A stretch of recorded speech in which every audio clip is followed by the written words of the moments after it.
I was taking too long to move, so I got pushed out of my comfort zone. I don't think I ever got out of my comfort zone. I think you can inch your way out of it and you still get the same result. Honor the baby step. Stepping out of my comfort zone usually involves me doing stuff by myself and exploring by myself and coming back and sharing after the fact. The comfort zone isn't comfortable, it's just familiar. The strategy that got you here is not going to get you to whatever you're working toward next. Get on my motherfucking face. Please. Push the goddamn button. Action! Today, we are talking about comfortability. It's often in our lives, in our careers, just in general, where we get very comfortable with the things that we've been doing. And I mean, there's something that Damani has been saying recently.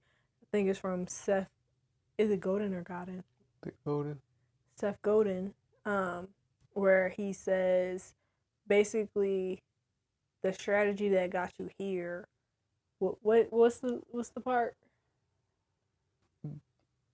I don't remember the quote, but strategy, what got you here is gonna get you to your next. Yeah, that. To the next spot. Mm-hmm. I don't remember saying Today's strategy is not tomorrow's strategy. Yesterday's strategy is not today's strategy. That's not what he said. But really just thinking about the idea that the strategy that got you here is not going to get you to whatever you're working toward next. And we have great experience, immense experience in this and getting out of our comfort zone. And sometimes it can be difficult. So I just want to ask you guys, what are your initial thoughts? Just like when you hear the word comfort or the idea of a comfort zone, what is your thoughts on that? My initial thought is I don't think I ever got out of my comfort zone. Do tell. That's it. Okay. I don't think I ever really stepped outside of my comfort zone. I be comfortable a lot. But I do agree with the Seth Godin paraphrase that what got you here is not going to get you there. Mm-hmm. So before I ask you, well, actually, let's hear your thoughts, and then I have a question for you, Breeze. The question was, what do I feel about? Yeah, like when you hear the idea of comfort or the idea of like having a comfort zone or being in your comfort zone, where does your mind go? How do you, I guess, relate to it? When I hear it, I think of it in two ways. One, that the regular way that everybody talks about is like you have to get out of your comfort zone. But then the other, on the flip side, I think of it as just you being comfortable with the environment and the things that you're able to do. I think you have to work to get to a space where you can be comfortable in the space so that you can operate at your best and then eventually move out of it. So that's what I think of when I think of comfort zone. Do you feel like because Bree said he feel like he never left his comfort zone. Do you feel like you have left your comfort zone ever? Yeah, I definitely have left my comfort zone before. I think I'm currently leaving it a lot more. I don't think it's a need to leave it drastically anymore. I used to think I had to be a very drastic way, or I had to leave it in the most extreme way. I had to go completely outside of my comfort zone. I think you can inch your way out of it and you still get the same result. I don't think you need to go all the way. Like if you used to being in hot climates, I don't think you need to go to Antarctica to get the feel. Like that's a very drastic change. I think you just going to the East Coast might be a big enough change, and then you can eventually get there. But I think you should. It's gonna sound weird, but baby step your way out of your comfort zone. I was gonna say honor the baby step.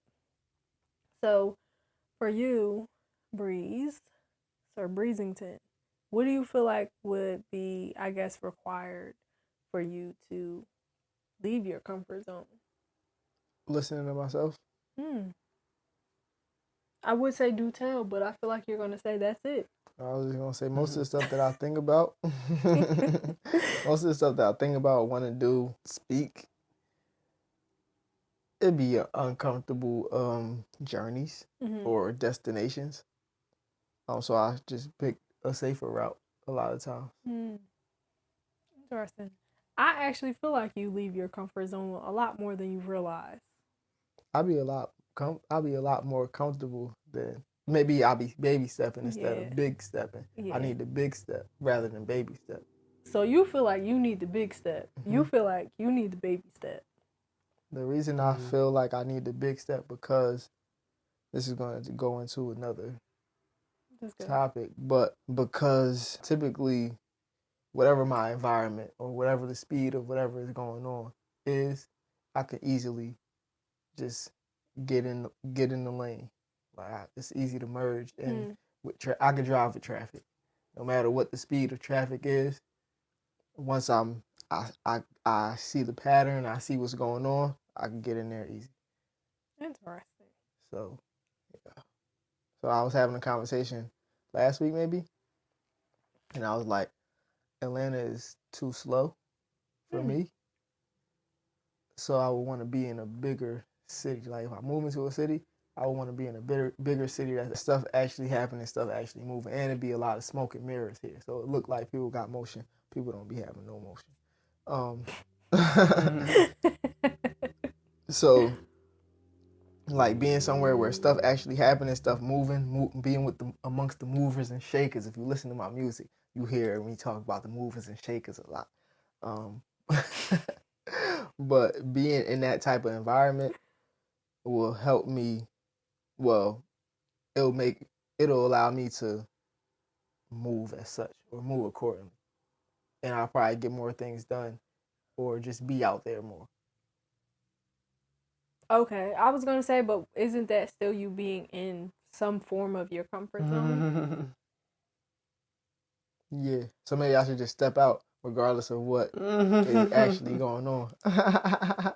Yeah, that might be it. Y'all be proud of me though. Why? I'm working towards stepping out regardless of what's going on. Oh, beautiful. Beautiful. You said, what about me? Yeah, because I was actually about to answer. Cool. You're about to skate through this whole episode without saying. So I was being a great interviewer though. So going back to the first question of like when I think of comfort, and I think of like a comfort zone, I think of deep couch sitting.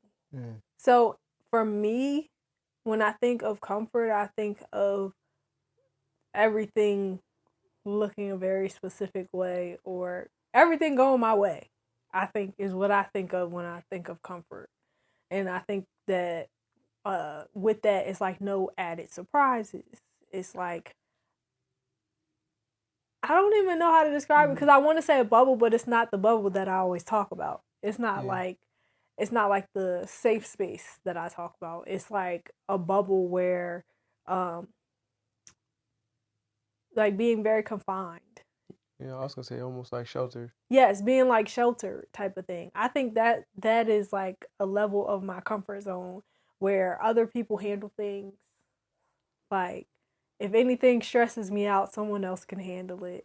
Huh? I was just gonna say to this conversation and to your point, it made me think of, I don't know if this may or may not be true, but I'm gonna say it's true. Your comfort zone directly correlates with your childhood. I was just thinking that while I was talking. Because when I was thinking of it, like my comfort zone is with things, if things not going my way, like I can just go to my room. You know, your parents handle stuff for you. Like they'll step in if you need them to, type of thing. And I think that, yeah, like I don't got to pay the bills. I don't got to book the doctor's appointments. My mom could call. That's like that's what I think of when I think of a comfort zone. So, going back to, I guess, do I feel like I've left my comfort zone? I feel like I have had to leave my comfort zone a lot, very often throughout my life. Some was by choice. Most was I was taking too long to move, so I got pushed out of my comfort zone. Some were big steps and then some were smaller steps. But I feel like my comfort zone has actually evolved over the years also. Because as you step out of your comfort zone, you do something, and then like the pattern is that becomes your new normal. That becomes your new level of comfort a lot of times. So I think that I have stepped out often and my comfort zone has evolved, but there are certain things that are still the same. Like there are certain comforts that I have not released yet, I guess, or I'm working to release now, or will be released very soon. And then the last question that I asked you guys, well, you said you've left your comfort zone. Yeah, I think I have. Not in every aspect, but there's been scenarios where I didn't always leave it by choice. Mm-hmm. Some of it I left by necessity, and some of it I have left by choice. But I think for me, my comfort zone, if I was to describe it, it would be a place where I don't have to make the decision, and or I can go at the pace of the group, and I know stepping out of my comfort zone usually involves me doing stuff by myself and exploring by myself and coming back and sharing after the fact. We want everybody to go at the same pace because it's like, dang, I don't want to be out here dolly for real dolly, and or I'm dolly and I'm ahead of my time with certain stuff, and now I don't know what to do because there's nobody else that's been around here that's done this before. So I would typically wait until people caught up so that we can have the conversation together. And so me recognizing now that I can't do that and be successful in the way that I would like to, I'm just not doing it no more. So forget it. We're going to be where we're going to be at. I was just going to say, I do agree with you. It's just about the comfort zone in general. The comfort zone, I'm going to do this, air quotations. It's really not even comfortable. So it's like, it's just normal. It's familiar. So, familiar. It's Yeah. familiar. Yeah. The comfort zone isn't comfortable. It's just familiar. So it's not even, I don't think the thing is to be worried about whether you're in your comfort zone or not in your comfort zone. The biggest thing is, are you evolving? Because a lot of times you feel stuck or can become stuck or stagnant because you're doing this one thing for so long. Some people say it's consistency. Some people say it's insanity. Some people just say you comfortable. But the biggest thing is to make sure that you're evolving. So when you get the urge to like shift or pivot, it's probably time to evolve. Mm-hmm. Not to throw in the towel, but to just take it to the next level. Mm-hmm. Because it's not a thing of, if I do this way now, I'm not consistent anymore. You keep up the consistency, but you could also up the quality, up the value, up the passion. Mm-hmm. I'm really talking to myself. These thoughts that I'll be having. Mm-hmm. So again, I wasn't spiraling. Mm-hmm. I was just thinking, opening up my mind's eye. Yeah, I definitely agree with that. I do think the comfort zone is like it's a certain level of familiarity. It's like a familiar level of uncomfortability. Because a lot of times when you're in your comfort zone, we as humans, we have the urge to evolve, right? So we want to evolve, we want to grow, but the fear comes in because of the unknown. So a level of xenophobia, if you will. That's a dog. Okay, because I thought that was a tree. Oh, sorry. I thought there was a tree scraping up against the window. Okay. Let me in. I got something to say. I've been comfortable for 25 years. Hilarious. But like it's I guess a level of xenophobia, and xenophobia is the fear of the unknown. So I think that's where that starts to kick in, and that I guess steers you away from actually stepping out of your comfort zone. Even like looking, like let me just see what's outside of here real quick. And I think that for me, the last question was, what would be required for me to leave my comfort zone? I think just literally is just trusting myself. So like you were saying, like listening to yourself, but also be like knowing that I'm okay regardless. So I feel like I've been letting go of certain habits or certain things, patterns that I've recognized within my comfort zone, things that have like held me in the perpetual cycle that is my comfort zone. And I've been working to actually release those things. Is there anything in particular that had you in the holding pattern that is your comfort zone? That was actually gonna be my question for y'all, but it's fine. It's always a question. Yeah. Give me that. Finally. I would say perspective. My perspective. Your perspective of everything, or is it any one thing in particular? Is my perspective on what I need. Ooh. What you need to survive, or just in life? In general, what I need to thrive and what I need to survive. Just my needs in general. Mm-hmm. So I look at the things, I have everything I need, right? But I look at what I don't have. Cup half empty. Yeah, so I look at what I don't have opposed to looking at what I do have. Because I feel like if I had what I don't have, it'll help me. It'll help me Get to where I want to go. But if I needed that thing, I would have it. So clearly, since I don't have that thing, I don't need that thing. And the biggest thing, pause, is the biggest thing for me is if I'm on a creative journey, if I am creative, it only makes sense that God has given me opportunity to create whatever I want to create. Mm-hmm. If everything is based off energy, I'm an energy man. I ain't a mind reader. I'm a vibe reader. Come on now. Y'all get that song? That's that synchronicity, telepathy. But yeah, if I'm a creative, I say I'm a creative, I say I want to create, it's only right that God gives me the opportunity to create. And that may be in song form, painting form, fashion form, speaking form, life form, whatever. Like, just create. And I'll be talking about all the time, I'm bringing my imagination to life. I'm bringing my imagination to life. I have a blank canvas. Mm-hmm. If I don't have something, or if I want something, let's make it appear. Yeah. Bing, bada boom, bada bam. Wow.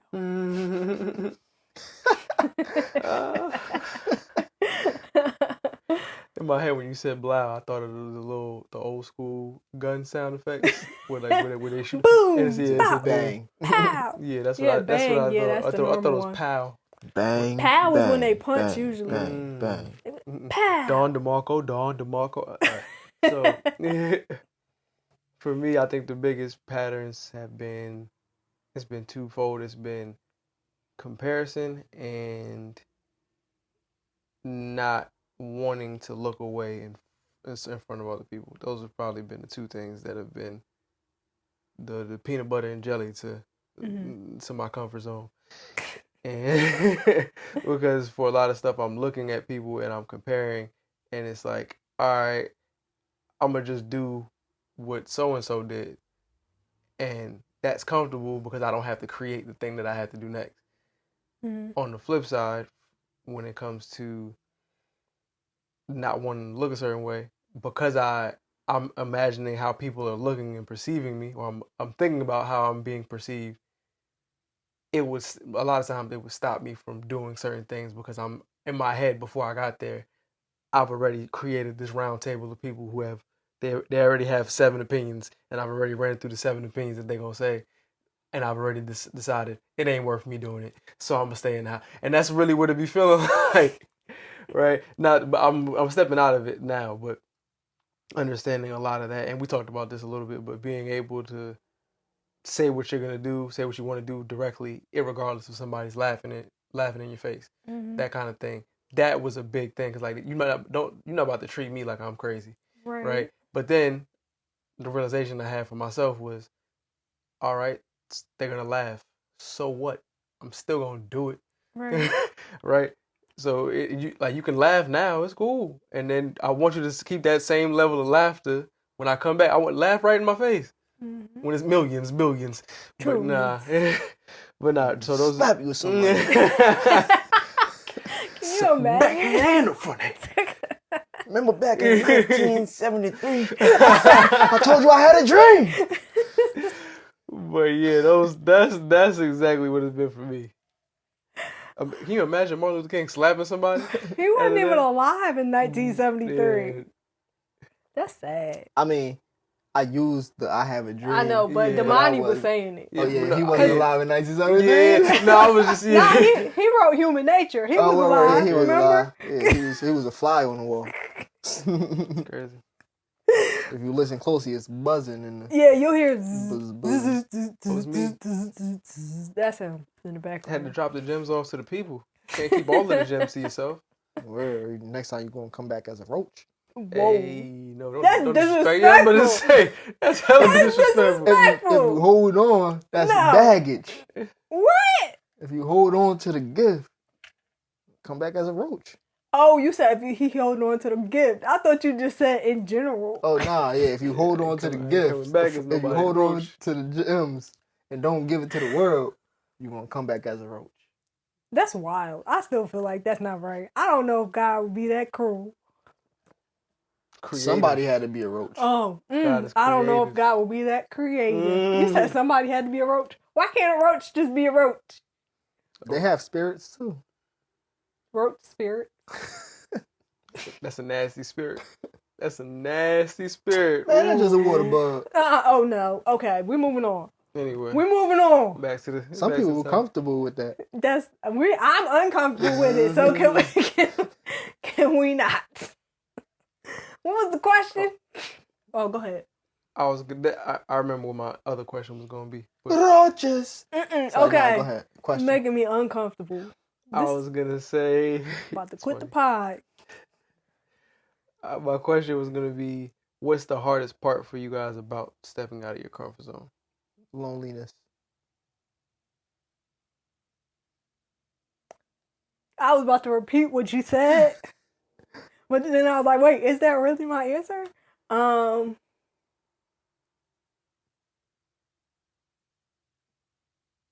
Yeah, I guess it's that. I didn't say what my holding pattern was. Oh, please go ahead. My holding pattern is dimming my personality down. That's what I discovered earlier. I'll be doing that too. Yeah, like I'm very expressive. That's what Damani says. I like that. I'm very expressive, and in like a variety of ways. Sometimes I can be even seen as theatrical. Breeze called me that. That's the word I was thinking of. So, like this morning I woke up and I did my morning routine, but then when I got out of my room, I was like saying good morning to all of our plants. And I said good morning to the guys, and I was like, "Hey, good morning." And Grand Rising. And luckily, you were oil pulling, so I didn't. Yeah, I was not met with that. You was like a "What's up?"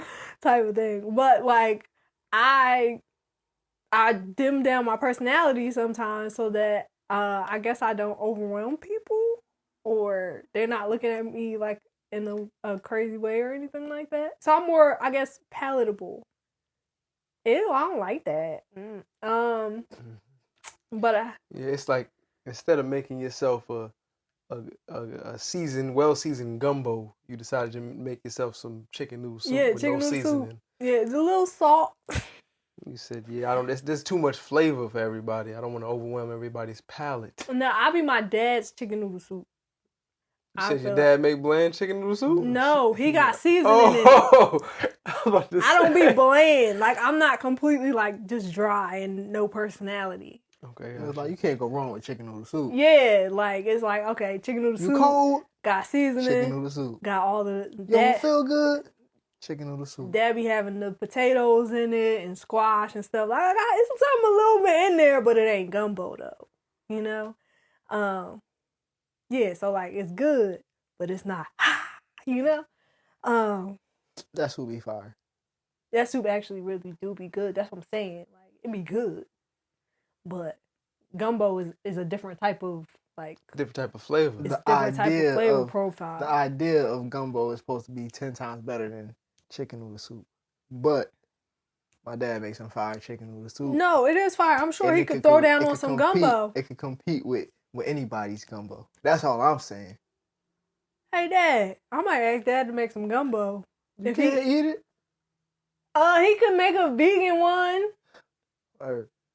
Goodness. He's creative. I don't even know if that man ever made gumbo. I'm be like, do they got a Jamaican version of gumbo? Can you just figure it out? Ask Grandma. Stew peas. No, I'm playing. It's my jerk chicken. Stew peas and green rice. chicken. But, so I think that is one of my holding patterns, is like actually dimming down my we'll say watering down my personality a little bit. I can attest to that as well. Dimming down just me. Mm-hmm.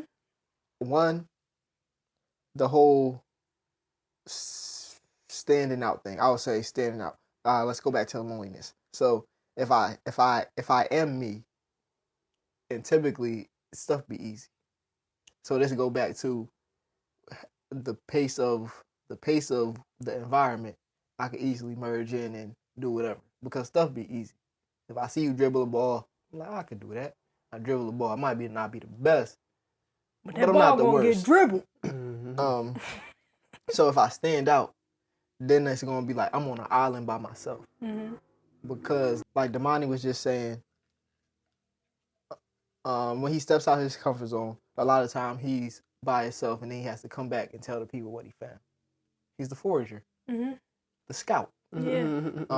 So it's like I'm on an island by myself, and I advance so quickly that I feel like I may continue to be on this island by myself. But the people that I want to be with, they different island, or they on the island that I left. Oh.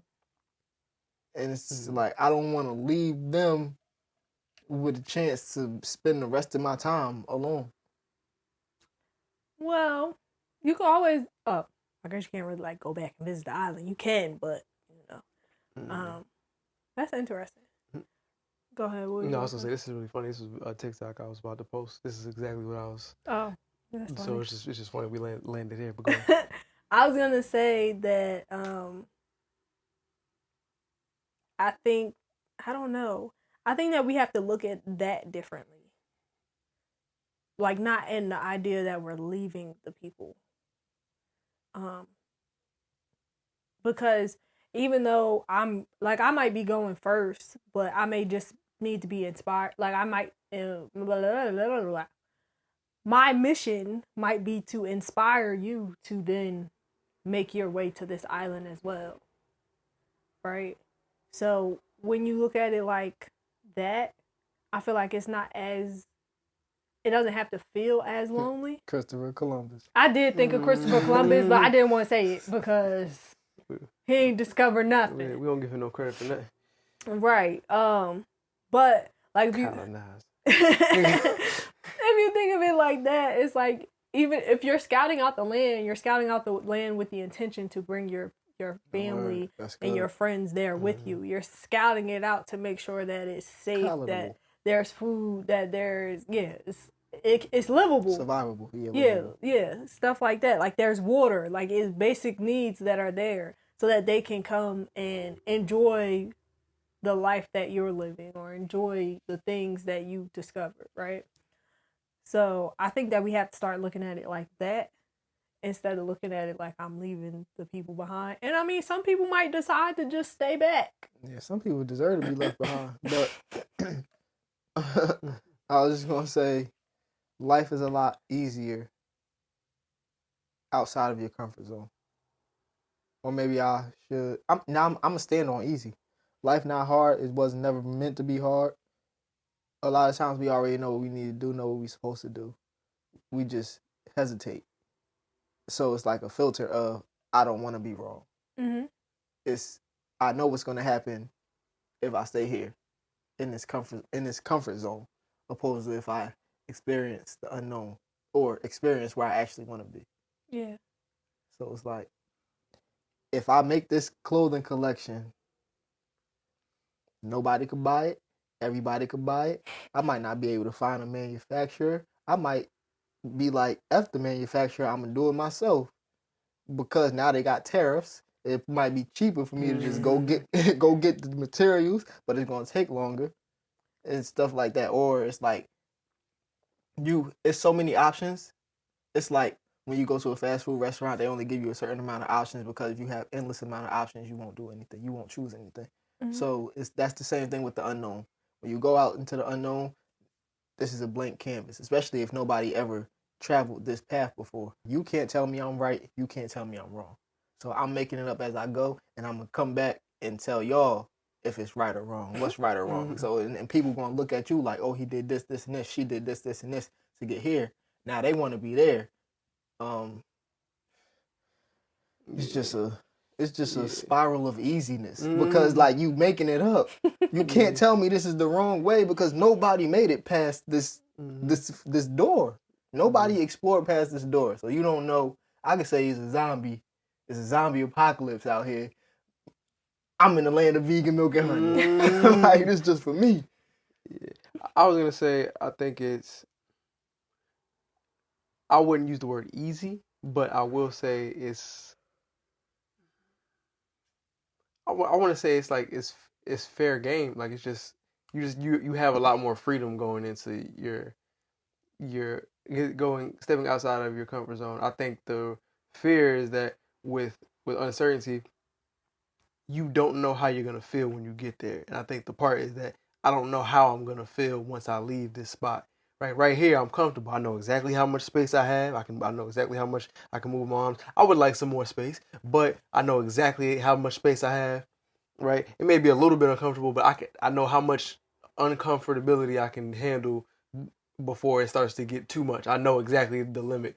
Out there, I don't know what the limit is. I might experience something that's way more uncomfortable than what's here, and I don't even want to risk the chance of having to experience that. But you can't live like that, because there's also a chance that things can be way easier, like you were saying, and it can be way more fulfilling, way more free. But I think the thing that usually causes us to stop is we don't know how we're gonna feel when we get there, and we're terrified to know, hey, if I get there and I wasted my time, if I get there and I don't like how everything looks, will I ever be able to go back? At least that's for me. I was just gonna say, I say easy because of the fulfillment aspect of it, and of the freedom that you have. So I mean, it could be overwhelming, but to make a decision is, a lot of times it's a yes or no, or right or left. And I feel like it was a word that you said that I can't remember at this very moment, but whatever that word is, it's just like embarrassment. It's a choice. So you could choose to be embarrassed. Oh, comfortability. What we were talking about all day. The title. Comfortability and uncomfortability are just like embarrassment. It's a choice. So if I go out into the unknown, I think it go back to perspective. A lot of times we do stuff, we be nervous to do stuff, but once we do it, it's like, oh, that wasn't bad. Like tattoo. Thought it was gonna hurt. I did. That was, it depends on where you get it at, but it wasn't at that bad. A lot of times are how we think of things, the experience that we allow ourselves to experience mentally is a lot worse than the physical experience of that thing. Yeah, a lot of times we imagine it a lot worse than it is. Yeah, and I've heard, people have said it, and I've experienced it as well, but things are never as bad as they seem, and they're also never as good. When it's as good as it seems, it's never really all great, and it's never really all bad. It's always some gray area, no pun intended, but it's always some level of, all right, in my mind, this was going to be way worse. It wasn't that bad. Or when it comes to some of the stuff that we enjoy doing, and maybe it's because of the expectation that's attached to it, but when it comes to the stuff that we enjoy doing, you get there and it might be like, dang, I thought this was going to be a little bit more fulfilling. I want to do something more, and that's what kind of pushes you to keep going. But I think in both cases, it's going to be a little bit of like, it's not that bad. It might not be that great, but all of it is in an effort to push you to wherever you're aiming to go. Yeah, I feel like comfort. I feel like comfort is good, but we gotta change where we're comfortable at, or what we're comfortable with. You can go ahead. I was gonna just kind of piggyback off of that. Is like being okay with your comfortability also evolving as you evolve. It's like your stress level. Yeah, mine's like this right now. Mm-hmm. It is. Or maybe you're building up your resiliency, and maybe that's a easier way to think about it. Because like the more when you're first working out, it might be 15 pounds might be a lot, and then eventually it's so easy that it doesn't feel like you're lifting anything. So now you're more resilient, so that you end up being able to lift 20 pounds, and like, all right, now this is a little challenging. All right, cool. Cool, and then you gradually just moving up. Life is working out. That's all it is, just one big workout. Even with that, this is why I believe perspective is so important, because even if, say, this goes back to like resources or what I need, what I have. Say if I'm working out, I finally get up to 15 pounds. All I have is 15 pounds. So now you have to get creative. How can I make this 15 pounds feel heavier? And now you're working on controlling the 15. Like when you're working out, you're controlling the workout, like doing a controlled workout. So things may be a lot slower, so you can actually get the tension that you need or the resistance that you need to make it feel like you lifting and see some type of improvement or gains. And I think in the same vein, when it comes to the working out, right? If you have the same weights, right, there is a limit to how much you can do with it. So I think what usually ends up happening is either, again, sticking with the weightlifting, either you can get more creative, you can do more of the same, or you have to get more weight, right?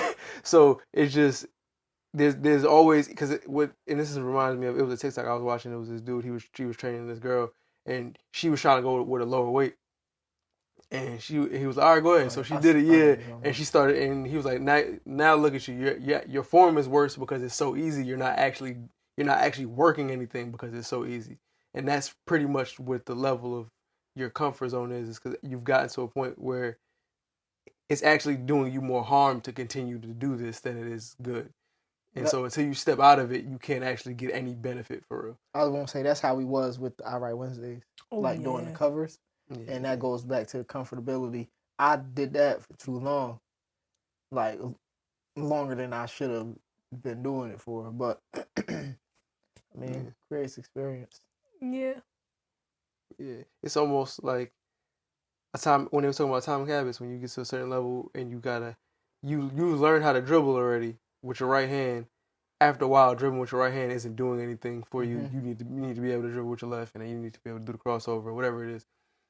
And I know for me, when it came to certain writing, I was in the same way. I'm doing covers, I'm doing remixes. All right, cool. Eventually, that gets very easy for me, and I always feel it. I always know when I'm like, all right, I'm not challenging myself when it comes to my writing or recording, whatever, because I'll start doing it to the point where it feels like I'm doing it and I didn't actually get anything done, which is a weird space to be in because I'm literally doing the work, but I feel like I'm not doing anything anymore. Yeah, it's not stimulating at this point. So it's like, even so I was working and somebody was like, it was like a DoorDash person. I was like, how you doing? She was like, oh, I'm always great. I was like, how you doing? I was like, amazing. And then, so then she was like, how you like the job? Well, how long you been working here? I was like, since August. She was like, how you like it? I was like, I mean, I like the people. Why you don't like the job? I'll be bored. And then she was like, man, I wish I had a job where I'll be making money. And I'll be thinking, the amount of times that I'll be interrupted, like the stuff that I'll be doing, I'll be doing stuff while I was there. I wrote a verse last night. But I'll be doing stuff while I was there. But the amount of interruptions that happen, it's hard to even get in a flow state. Like the stuff that we be doing, it'll behoove us to get into a flow state. So if I get interrupted every 5 minutes, Flow state out the window. It ain't no flow state. Like, so it's like, and I was journaling at the time, so I was like, commoners will never understand. Commoners will never understand. Royalty Breeze over here said the commoners. Commoners You will never understand. Commoners will never Be gone, understand. peasant. I think we should use a different word. The beautiful commoners will never Beautiful in He front added of an commoners. adjective. I said use a different word. Regular people Okay. will never understand the plight that the creative deals with by going to work every day. Yeah. In the field or industry that is completely Not what they're nothing, not in the realm. But it helps keep the creativity going and keeps us moving forward with creating, because we have things to talk about. We have everything isn't great, everything isn't peachy, but it's still a thing of, I would rather be somewhere else doing what I love to do, what I enjoy doing, rather than be here helping you and having this conversation. Yeah, I feel like when it comes to, I don't know, trying to get into a flow state at work or even just trying to create while at work, it's like I want to call it a catch-22, but I don't feel like that's the right terminology for this. So on the one hand, it's great because you are getting experiences that you can use in your creation. So that's like the beautiful thing. You have different people's stories, different conversations, different things will spark so many ideas. But then sometimes it sparks the energy or the ideas right in the moment where you want to create right then. And it's difficult to do that when you're in a space where, well, for you guys, it's like you're helping people or you can get interrupted every 5 minutes. For me, where I'm at, I don't have, the work that I'm doing is like production based. So like I don't have a moment where I can actually slow down and write, or sometimes it's even like I can write, but it's only for like 2 seconds because, I'm being watched. So it's not as easy to do. And I wouldn't even say, I don't know, it's great for the creativity, but it also can be a hindrance when it comes to the creative process. I would say it's great for the creativity. It's a hindrance to the creator. Actually, not a hindrance, an annoyance to the creator.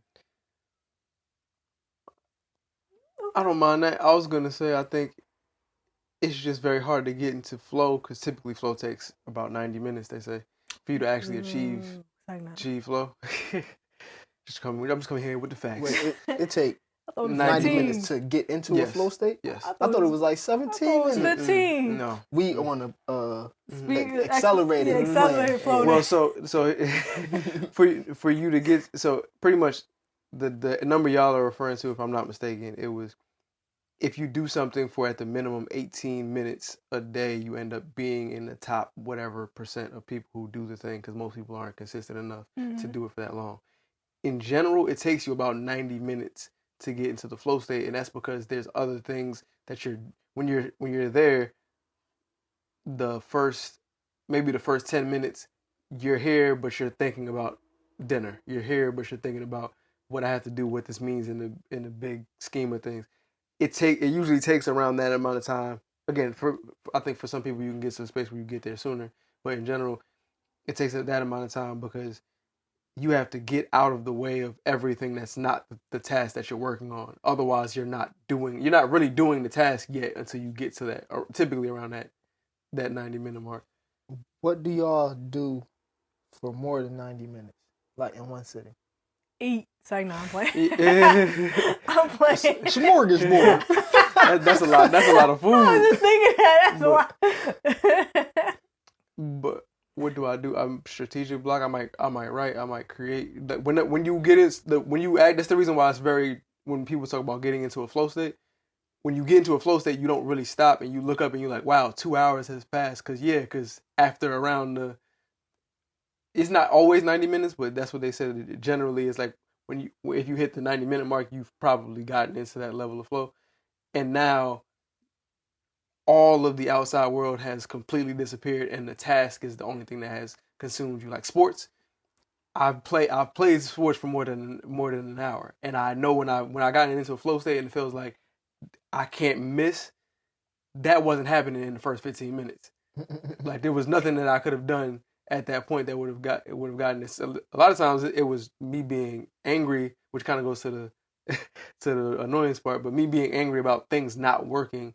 And that made me hyper focus on whatever the thing that I was doing until it started working. But a lot of times it takes us a long time to do that. So when we're at work, or a lot of the creators are at work, and we're trying to create the constant distractions, stop you from really immersing yourself in the experience. And I think that's what it is. It's more like the job is great for inspiration because you need the resistance to be able to create something, but it's very hard for you to immerse yourself in that when every minute and 30, because I timed it, y'all are annoying, but every minute and 30 seconds somebody comes in and they need something from you. So what you gonna do once you get to where you smack you with somebody? Remember 1973, you came to my job and asked me that question. Wasted 5 minutes. My bad. I was writing. I also do think though, the habit that I've developed, which isn't always the best habit, but when I actually get a pocket of like, oh, I'm actually catching something, I actually feel the inspiration. If you don't do something with it, the window be going. Mm-hmm. And then, because I might have like, I kind of want to write, maybe I'll just, and I start mulling something over, or maybe I get distracted for a second. And now the window that I thought I had, I'm like, all right, I'm ready. I'm quote unquote ready to do it. It's gone. Everything is going to be fighting against me. And it's like, I'm making time. And when you don't use it, the time ends up becoming an enemy instead of an ally. But. So I'm wondering because I don't feel like it always takes me 90 minutes to get into flow. I think it depends on what I'm doing. You connected. Yeah. To us home! But I'm just wondering now that you mentioned like the window of time, if getting into a flow state can take up to 90 minutes, but it's really the concept of being able to, it's about to sound weird, but jump through the window at the right time. Agree with that. I think if you're able to like actually, okay, I jumped in, I'm in the window. It's like double dutch. Mm-hmm. You're able to get into the ropes at the right time, like you can jump for a long time and then you're in flow at that point, versus I might have to wait 90 minutes for me to find another window to open. I'm just sitting there just at the ropes like, all right, I got it. Okay. Mm-hmm. Okay. Okay, it wasn't it. You know, like I wonder if it's more so that. So I think maybe it can take the 90 minutes because a lot of times we don't jump through the window of opportunity that we have. Mm-hmm. Yeah, because I feel like it's a hesitation thing.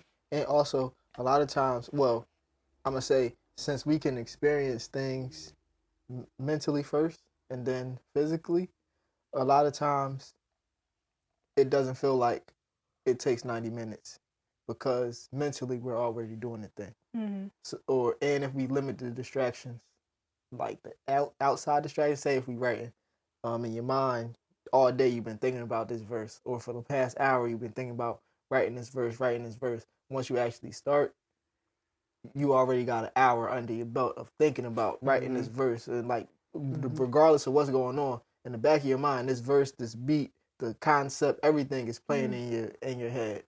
So now it might only take you 30 minutes or 15 minutes because now you're actually physically doing it, but you've been in the mental space for that. Yeah. And I mean, I think a lot of the early work is clearing the path so that you can get there. And that's the reason why the 90 minutes, like, I want y'all to know that it sounds like a lot of time, but it's really not a lot of time.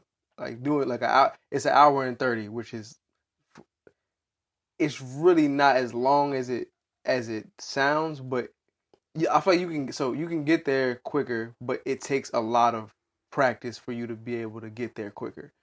So when you've gotten into the habit of actually doing it for the whole 90 minutes or whatever, you end up the distance between you clearing the path and you being in the actual flow, the window shortens. So that's why you hear the people like, hey, I did this in 15, 20 minutes. That's because they're constantly they don't leave the space. Most of us, we leave the space, and now it's, especially, I think I heard J. Cole talk about that when he stopped writing, when he came back, the confidence that he had in his writing wasn't there. So before, where he would just kind of take a line and he would be like, all right, this is the line that I'm gonna do, and just move on. He's obsessing over every single line, and now it's like something that would have took him 20 minutes if he was locked in and he wasn't in his flow state. It took him 2 hours because he's doubting himself, and I think there are those times, at least for me, whenever I've gotten into the flow state with anything, I don't have time to doubt myself. I don't have any other thought except this thing is in my way, let me move this out of my way. Or this is the task, let me do it.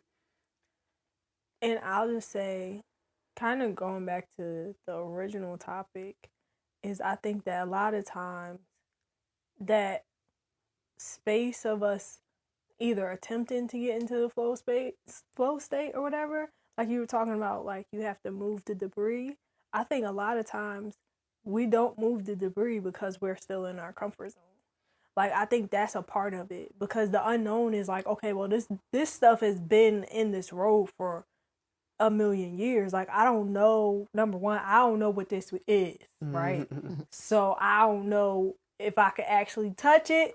I don't know what's under it. Like, it's been here. I just drive around it.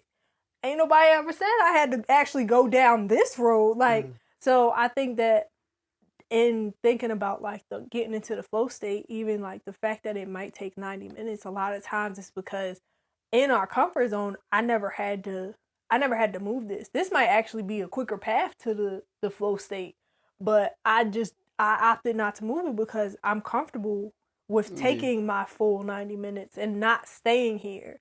This path might allow me to stay here, but I'm too scared to touch this because I don't want to know what it is. Yeah, I mean, even still, the idea, if you tell somebody, all right, like if I'm thinking objectively, me being like, I have to wait an hour before I get something. I have to work on this an hour before I get something. That might be just enough of a deterrent right there. Like, bro, you want me? I have to spend an hour sitting here and being like, nope, nope, nope, nope, nope, and it's like, that's frustrating. Or it might be like, I spent an hour and I'm like, oh, I got distracted. Let me get back. I got distracted. Let me get back. An hour of that? Right. I don't want. I could just sit here and just chill. That's. I think that's a lot of what the mindset is. You was about to say something, no? I was gonna say, it don't even have to be a nope. So it's just like, it goes back to perspective.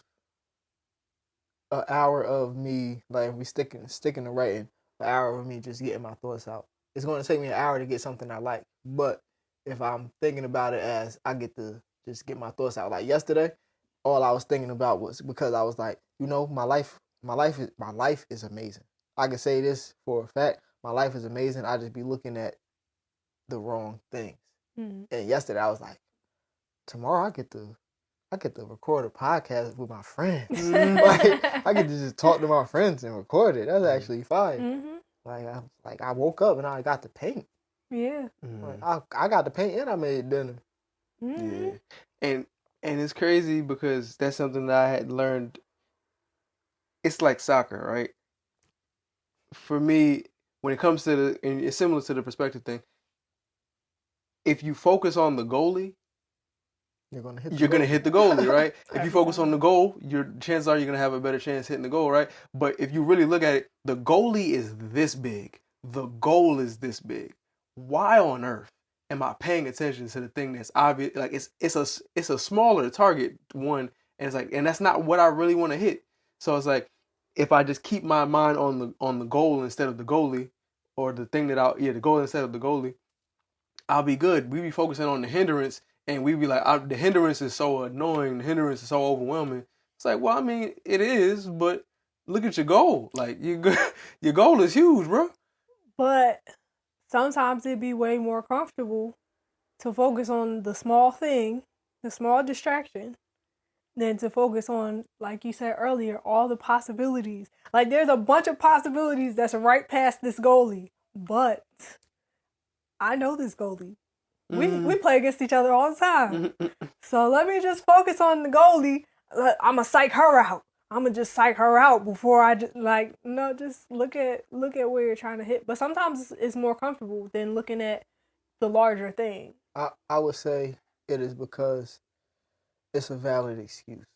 So say y'all know I play soccer. I told y'all I'm gonna score a goal every game. Mm-hmm. If the goalie not there and I miss, that's on me. Yeah, I've done that before. If the goalie is there, if the goalie is there and I miss, I could be like, nah, the goalie was there. Nah, she blocked it. He blocked it. It wasn't me. It's an excuse. It's an easy cop out to be like, hey, it wasn't my fault.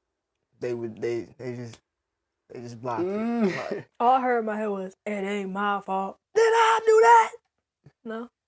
Y'all ain't hear that? I didn't hear that at all. I can tell you I never. I said, did I do that? That never would have been. That would have been the one. But I was going to say, to be honest, after hearing all this and us having this conversation, it just sounds like everybody's focus need more focus. Because it sounds like a focus issue. Or maybe less focus.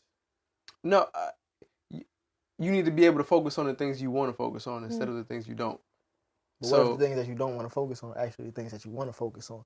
But never mind, that's a different conversation. That means that you actually want to focus on those I was going to things. say, yeah. You keep telling yourself that you don't, so that you don't focus on them. So stop lying to yourself. Yeah, that's the first part. Don't lie to yourself. Don't lie to yourself. Trust yourself. And understand and accept what you want to focus on and focus on those things. I think that's truly like what it is. But that also means getting clear on what you actually want and what you value in life. So that's something that I've been learning. That's why, I know that because I just had that realization. And did. So. I don't know why it sounded like y'all. I thought you were about to say Andel for some reason. And I was like, oh man, Andel. It's crazy. You're supposed to be Andel. Yeah, R.I.P. Andel. Crazy. But anyways, do y'all have any final thoughts on comfortability patterns that are holding you in comfort in your comfort zone? Follow your heart. Yeah, I'm gonna say follow your heart. Follow your joy. Follow your fulfillment. Don't worry about whether you're comfortable or not. Just know that everything is already done. So if I'm here, don't even worry about being comfortable. Worry about knowing the fact that you divinely covered, divinely protected, and divinely supported. That's all I got to say. Don't even worry. Just know. No, just know. I said worry? Yeah. Pardon me. Just know that you're divinely protected, divinely covered, and divinely supported. Right. Appreciate the correction, Queen. No problem. Grand Rising. Yeah. Yeah. I would say, what would I say? Hotep. Whoa. Ain't nobody Hotep. Cut that out. But yeah. I would say use everything to your advantage. Even the moments where it feels uncomfortable. Like that, there's still an opportunity for you to do something with it. And you'll be fine, Everything a little uncomfortable to start. Yeah. And then it get comfortable, and then you chilling. And then you do it again. And my final thoughts are, go ahead and jump. Go ahead and jump. Go ahead and jump. No, but just like really think about what you want to focus on, what you actually care about, and focus on your peace, your love, unity, all of those things. But yeah, I would say just figure out what you want, because the things that you want might be uncomfortable, and just focus on those.